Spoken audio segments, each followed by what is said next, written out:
Hello friends, welcome my YouTube channel. मैं संपत सिंह आज आपके लिए लेके आया हूँ खाद्य जाल यानी फूड वेब। तो इससे पहले हमारा जो वीडियो था उसमें हमने खाद्य श्रृंखला के बारे में पढ़ा था। वो वीडियो आपने नहीं देखा है तो देख लेना, उसका लिंक आपको डिस्क्रिप्शन में मिल जाएगा। और आज हम पढ़ने जा रहे हैं खाद्य जाल यानी फूड वेब जाल।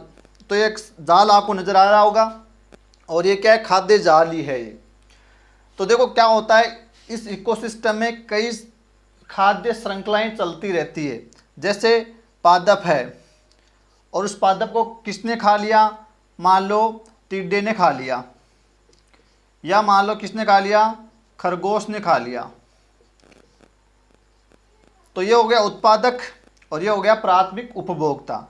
और इस खरगोश को मान लो किसने खा लिया, बिल्ली ने खा लिया, तो बिल्ली हो गई द्वितीयक उपभोक्ता।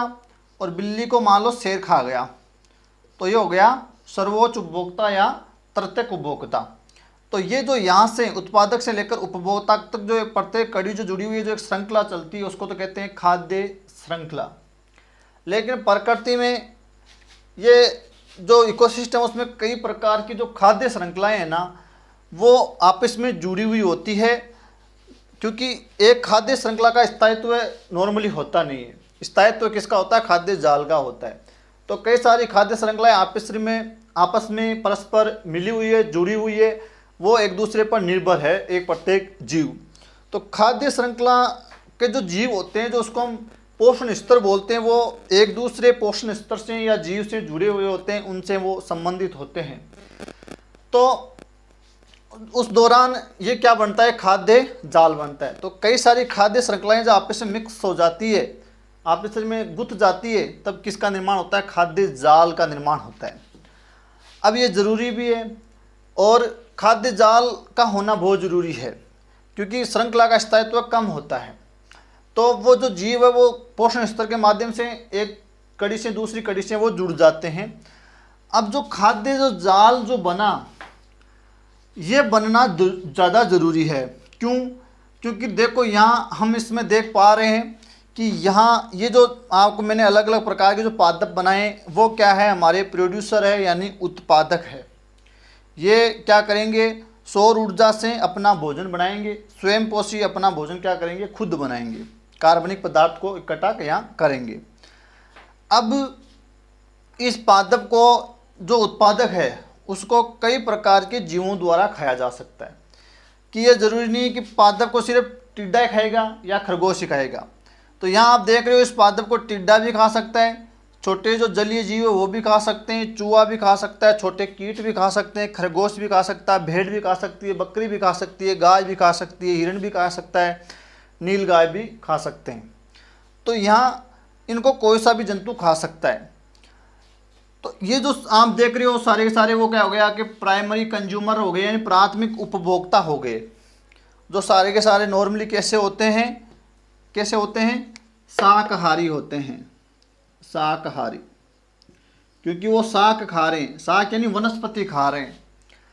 अब इनको जो खा लेंगे तो उनको हम क्या कह देंगे, सेकेंडरी कंज्यूमर यानी द्वितीयक उपभोक्ता। तो यहाँ देखो ये है कि खाद्य जाल में क्या होता है कि एक जो जीव होता है वो कई जीवों का भोजन बन सकता है और वो कई जीवों को भोजन बना सकता है। ये एक व्यवस्था रहती है किसमें, खाद्य जाल में। ऐसा फिक्स नहीं है कि इस घास को सिर्फ भेड़ ही खाएगा और भेड़ को सिर्फ भेड़िए खाएगा। ये भेड़ इन कई प्रकार के पादपों को खा सकता है और ये भेड़ कई प्रकार के जीवों का भोजन भी बन सकता है। तो एक जीव या कई जीवों द्वारा खाया जा सकता है और कई जीवों को वो खा भी सकता है। तो तब बनता है खाद्य जाल। अब इनको जो खा ली वो सेकेंडरी कंज्यूमर द्वितीयक उपभोक्ता कहलाए, जो नॉर्मली आपको कैसे मिलेंगे, मांसाहारी, क्योंकि ये सभी जीवों का वो मांस खा रहे तो इसलिए हो गए मांसाहारी। अब इनके ऊपर जो है उनको बोलेंगे हम तृतीयक उपभोक्ता, क्योंकि वो इन द्वितीयक उपभोक्ताओं का उपभोग कर रहे हैं, इनका उपयोग कर रहे हैं, तो वो हो जाएंगे तृतीयक उपभोक्ता। और सबसे ऊपर जो होगा वो होगा सर्वोच्च उपभोक्ता। तो इस प्रकार हम देखते हैं कि 3-4 पोषण स्तर या 3-4 कड़ियाँ जुड़ी हुई है। जलीय जीव को खा गई मछली, मछली को खा गया सारस, सारस को खा गया मान लो शेर। इसी प्रकार जैसे हिरण खा गया घास को घास, और हिरण को खा गया भेड़िया और भेड़िया को खा गया मान लो शेर। अब ऐसा ये फिक्स नहीं है कि हिरण को भेड़िया ही खाएगा। इस हिरण को कोई चीता भी खा सकता है, कोई तेंदुआ भी खा सकता है, कोई शेर भी खा सकता है। तो वो कई जीवों का भोजन बन सकता है। इसी प्रकार ये जो खरगोश है इसको ज़रूरी नहीं है कुत्ता ही खाएगा, इसको बिल्ली भी खा सकती है, इसको सांप भी खा सकता है, इसको मान लो कोई और जो इनका परभक्षी होता है उनका वो ये इसका शिकार हो सकता है। इसी प्रकार ये चूहा है तो चूहा को सिर्फ सांप ही खाएगा, ये ज़रूरी नहीं है। इसको चूहे को कोई सीधा आपका कुत्ता भी खा सकता है, बाज भी खा सकता है, मोर भी खा सकता है, चील भी खा सकती है, गिद्ध भी खा सकता है और सांप भी खा सकता है। तो वो कई जीवों का भोजन बन सकता है। इसी प्रकार हम सभी में ऐसा देख पाओगे कि वो कई जीवों का भोजन बन सकते हैं और कई जीवों का भोजन बना सकते हैं। ये होना जरूरी है। क्यों? कि किसी इकोसिस्टम में ये खाद्य जाल जितना ज़्यादा बड़ा होगा और जितना ज़्यादा कॉम्प्लिकेटेड होगा, जटिल होगा, उस इकोसिस्टम का स्थायित्व या उसका संतुलन उतना ही ज़्यादा होगा। कि जितना ज़्यादा बड़ा खाद्य जाल और जितना ज़्यादा कठिन खाद्य जाल होगा उतना इकोसिस्टम का संतुलन रहेगा, उसकी स्टेबिलिटी रहेगी, वो संतुलित रहेगा। क्यों? क्योंकि देखो यहाँ एक जीव के कई सारे विकल्प उपलब्ध है कि सांप को बाज भी खा रहा है, नेवला भी खा रहा है, मोर भी खा रहा है, गिद्ध भी खा रहा है, चील भी खा रही है। तो एक जीव के लिए कई अल्टरनेट उपलब्ध है, यहाँ कई विकल्प उपलब्ध है। अगर बाई चांस यहाँ कोई जीव या कोई कड़ी या पोषण स्तर नष्ट हो जाता है, मान लो सांप नष्ट हो जाता है, तो अगर जितना ज़्यादा बड़ा होगा, जितना ज़्यादा जटिल होगा, तो ऊपर के जो जीव है जो इस सांप पर निर्भर है उन पर कोई ज़्यादा प्रभाव नहीं पड़ेगा, इकोसिस्टम के स्थायित्व पर कोई ज़्यादा प्रभाव नहीं पड़ेगा। क्यों? क्योंकि वो अगर सांप नहीं मिलेगा तो वो किसको खा लेंगे? चूहे को खा लेंगे, या मान लो और कोई जंतु को खा लेंगे, कीट मकोड़ों को खा लेंगे, टिड्डे को खा लेंगे।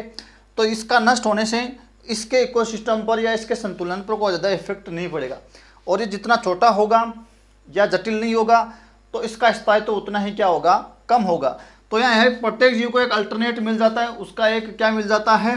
विकल्प मिल जाता है। तो वो जो जीव है वो जिस जीव पर निर्भर है उस पर वो प्रॉपरली निर्भर नहीं रहता है, उसको वो नहीं मिलेगा तो कोई दूसरा मिल जाएगा। ऐसे करके उसको तो ऊर्जा मिल जाएगी, भोजन मिल जाएगा। तो वे एक दूसरे पर ऐसे निर्भर है, तो एक जाल बनता है, उसको क्या कहते हैं? फूड वेब कहते हैं। या ऊर्जा का जो प्रवाह है वो तो एक दिशीय होता है, ऊर्जा का प्रवाह तो एक दिशीय होगा, लेकिन यहाँ जो प्रवाह है, जो अलग अलग जो अल्टरनेट जो उपलब्ध है वो कई दिशाओं में कई विकल्प यहाँ मौजूद हो जाते हैं। तो ऊर्जा का प्रवाह तो कैसा होता है? एक दिशीय होता है, लेकिन ये विभिन्न विकल्पों से होकर सर्वोच्च उपभोक्ता तक पहुँच सकता है। तो ये बन गया हमारा क्या? खाद्य जाल। और सबसे जो होते हैं नीचे वो कौन होते हैं? अपघटक। यानी प्रत्येक जीव की जो मृत्यु होगी तो उसको अपघटित करके मिट्टी में मिलाने का काम कौन करेंगे? अपघटक करेंगे। चाहे वो सर्वोच्च उपभोक्ता हो, चाहे वो शाकाहारी हो, चाहे वो मांसाहारी हो, तो मिट्टी में मिलाने का काम करेंगे अपघटक।